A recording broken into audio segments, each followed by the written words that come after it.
Hello, listeners. We're kicking off another episode with our friends over at Mentorcam. As a reminder, Mentorcam gives you access to high-profile advisors and experts for one-on-one advice. For more information, go to codestory.co/mentorcam.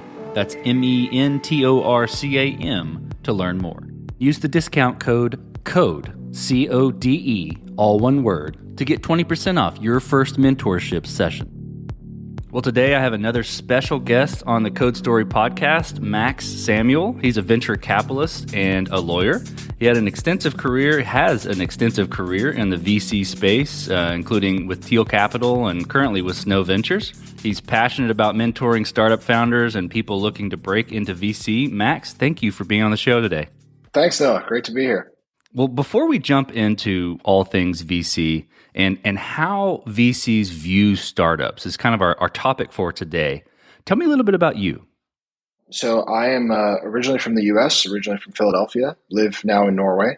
My sort of journey getting here started after college. I moved to New York and worked at Credit Suisse for a bit of time. That was 2008, 2009. So sort of a tough time to be on the equity capital markets desk. So made a transition and decided to go to law school. Moved back actually to my hometown, Philadelphia, and went to law school there and did sort of a joint program with the business school and spent a lot of time focusing on entrepreneurship and venture capital from those two perspectives. And then after graduating, moved out west and joined a law firm called Wilson Sonsini based in Palo Alto, where I was working very closely with really early stage startups, about as early as it gets, a couple folks with an idea and sort of, where do we go next, all the way up. And the firm is a pretty large law firm and works with some also, big public companies as well. So kind of seeing the whole life cycle of a startup growing into and maturing into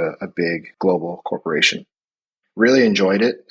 Really enjoyed working hands-on with founders. And then I joined Thiel Capital in San Francisco, which is Peter Thiel's personal investment office, and was doing a number of things with that office. On the legal side, doing a lot of work on structuring, negotiating Peter's direct investments into startups, and then also some work on the finance side, and also making investments out of his office. And particularly toward the end of my time at Thiel Capital, I was spending a good amount of time focused on the Nordic region. And my wife's Norwegian, so I was spending a lot of time out here as well. And so kind of giving the office and Peter a little bit of that, local insight, I guess you could say, into the region. That's how I got to know the folks I work with now. Long story short, moved out here in late 2020 and joined Snow Ventures. And that's where I am now. Awesome. Thanks for walking me through that story. Well, let's jump into the meat of it then. So my first question is this: what is different about early stage VC versus just VC, right? You hear early stage, different stages. What's the difference between the two? The way I look at it, and we are an early stage VC fund. And so what that means to me is that we are backing founders and their ideas. Our analysis doesn't hinge quite as much on, what's this long trajectory in terms of growth, in terms of traction, in terms of sort of financial metrics around a company. It's much more in the early stage around taking big bets on just taking bets on big, bold ideas and sort of the founders that come up with those ideas and building conviction around the ideas and the founders themselves to be able to execute on them and kind of navigate the challenges that we and they foresee. So I think that's one of the primary differences. So how do venture capital firms evaluate startups? You mentioned a couple of things there with the ideas and the founders, but kind of as a kind of complete view of that, how are startups evaluated by VCs? Starting again with the team, I think the first thing we look for is a really strong team. Ideally, somebody or a group of people that have personal experience in the problem that they're looking to solve or have a unique expertise on that issue. Oftentimes we see co-founders as opposed to a single founder. And when it is a group of co-founders, we like to see people that have worked together for quite a bit of time or have known each other for quite a bit of time. So there's a bit of an established relationship. And also nice when they complement each other in some way, whether it's Yeah, primarily around experience. And so often you'll see a technical co-founder and more of a business-focused co-founder. Or so those are that's one dynamic we see a lot. And kind of going back to my time at Thiel Capital and working with Peter Thiel, one of his main ways of analyzing founders and companies is do these founders have some secret to the world that others don't know? And are they building a business around this secret? And I think that's his idea, and that's something I learned working alongside him. And I think it's a really powerful way to look at a team and their ideas. Is do these folks have an understanding of the world that others don't, and are they able to sort of execute on that idea? So I think it starts a lot with the team. To expand on that, we'll think about kind of the market that they're going after. Does this market seem like it's large enough? Are they transforming a market in a certain way versus taking, sort of a slight incremental step? And we'd like to look at companies that are a bit more transformational than incremental in their thinking. Or are they creating an entirely new market through an innovation or an idea or sort of an evolution of thinking? And then I think another sort of in summarizing these is defensibility or moat. Does this idea or does the company have the ability to create strong barriers around it? One example would be, is the technology that they've come up with very hard to replicate? Or is this team uniquely experienced in a certain way that others aren't able to replicate? And so that could be their background, that could be they have some sort of significant technical knowledge. And then we also like to think about, well, how do those barriers get even stronger? And so this is around the network effects of the company. So how, as this company gets more users, gets larger, how do they become even more sort of defensible in capturing and maintaining the market that they've created? So those are kind of three broad categories of things that we look at with early stage companies. So all those things make sense, right? That you're looking for in startups. And it kind of answers my next question, like what's important at the early stage. But I want to ask it in a different way. So I'm curious, like how a startup can present that information in the most effective way. And, it's sort of centered around what should a pitch deck include? How do they come to the table and get your attention when they're pitching you?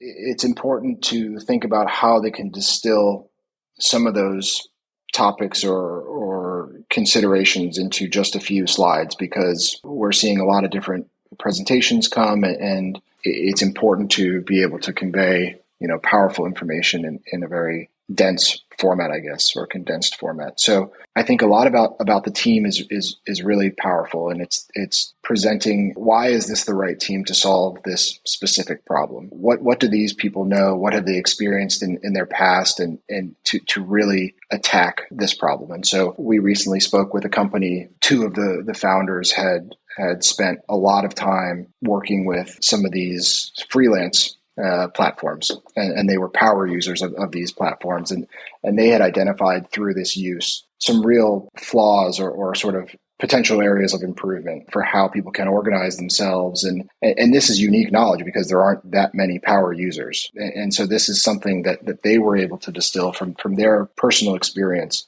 and they developed kind of a product and idea around this. Again, it's why are these folks uniquely situated to solve this problem, and then what's their vision for how to change the way people kind of interact or address this issue. Well, switching gears a little bit from how VCs see startups, how do you get into VC? Like, how do you start a career in venture capital? And this is a really interesting field, but I don't know that there's a clear path, at least in my head, of how to get there. So how do you get into this?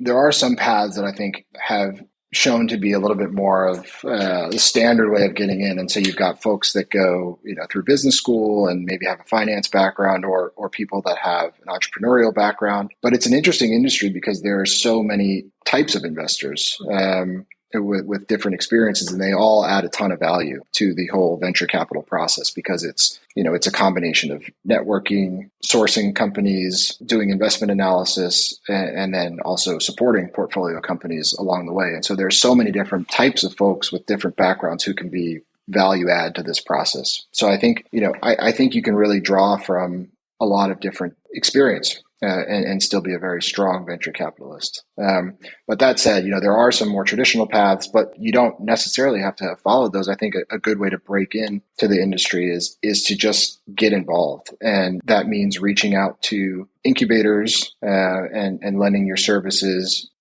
It could be writing. So sort of starting your own blog, putting your thoughts out there, doing some analysis and really just distributing it, building a bit of a portfolio in terms of a thesis that you've developed or certain trends that you follow and building maybe a bit of a following around that. Or if not, building somewhat of a portfolio of writing to then send to venture capital firms and say, hey, this is something I'm really passionate about. This is the type of work that I've done. These are the types of companies that I've followed. This is how I think I could, be a value add member to your fund or to your firm.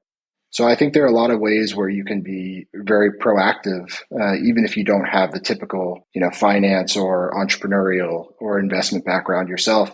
In an ideal world, it's a world based on meritocracy and those who can add a lot of value to the process should be involved in the process. And so I think it's really just putting in the work and demonstrating that you can be, a good member of a venture capital group. That's interesting about the writing. I hadn't thought about that. Kind of forming a thesis and writing it down and sort of becoming a thought leader in the space backed by your portfolio or your thesis. That's really interesting. Well, one more question, Max. If you were going to start again in this world, right? You've done some pretty amazing things in the VC world, so kudos on that. If you were just starting again, what would you do differently? Is there anything that you might tweak a bit in the early days when you were just getting started? I think it would have been fun to have a bit more operational experience. Working for Wilson Sonsini was great because I got to be very close to a lot of different companies as sort of an outside general counsel in a way. But my involvement was limited. It was passing and it was limited because it was, I'd meet with a company for a couple hours and we would discuss some of these legal issues and then they would go off and do their own thing. And then I'd meet with another company. And I think it's a very different experience when you're living the day-to-day life and sort of ups and downs with a company and you really get to understand the founder mentality. You really get to understand kind of the breadth and depth of issues that they go through. And I think you just become sort of much more well-rounded in your approach to working with founders and working with companies if you've actually had that hands-on operational experience. So I think I was lucky to have been in a position where early in my career I got to work with a lot of different startups, but I think it would have been cool and I think it would have been really helpful to get that really strong hands-on operational experience. Well, Max, this has been a blast. Thank you for telling me about how VCs see startups and how you can break into the VC world. Really appreciate you being on the show today. It was great being here. Thanks for having me, Noah. Well, this concludes another great chat and expert advice from our friends over at Mentorcam. Big thanks to Max Samuel for joining us today. You can check out Max and book a session with Max on Mentorcam by going to codestory.co/Mentorcam today. Make sure to use the promo code CODE for 20% off. Stay tuned in next week for another great chat and expert advice from our friends over at Mentorcam.